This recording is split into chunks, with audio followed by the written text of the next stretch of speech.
వారాహి మాత అండి, మధ్యలో ఉంది, లేక్ మధ్యలో పోయి దర్శనం చేసుకున్నాం. ఇక్కడ బొట్టు స్పెషల్ ఏంటంటే బియ్యము కుంకుమ కలిపి పెడతారు, అదే ఇక్కడ స్పెషల్. సో అలానే కూర్చునేస్తుంది కూడా బియ్యంలో కలిపి పెడితే. ఒక్కసారి చూడండి కొండల మధ్యలో నది ఎంత బ్యూటిఫుల్గా ఉంది.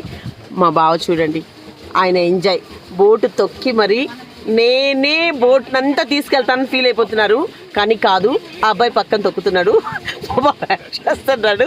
సో అందరు హ్యాపీగా దర్శనం చేసుకుని రిలాక్స్గా కూర్చున్నాం.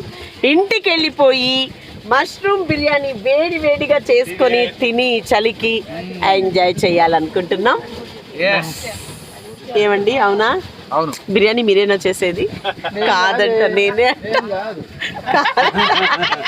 సో క్లైమేట్ చాలా బ్యూటిఫుల్. అన్నయ్య చాలా ప్రశాంతంగా ఉంది కదా, చాలా ప్లెజెంట్గా ఉంది. మీ వెనక కొండలు ఎంత బాగా కనపడుతున్నాయి చూడండి అన్నయ్య. 1 2 3 మధ్యలో నది.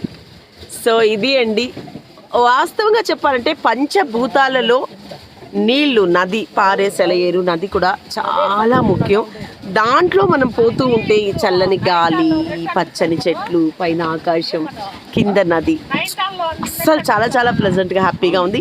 ఈ హ్యాపీనెస్ మీతో షేర్ చేసుకోవాలని నేను పెడుతున్నాను. Thank you so much. And నేను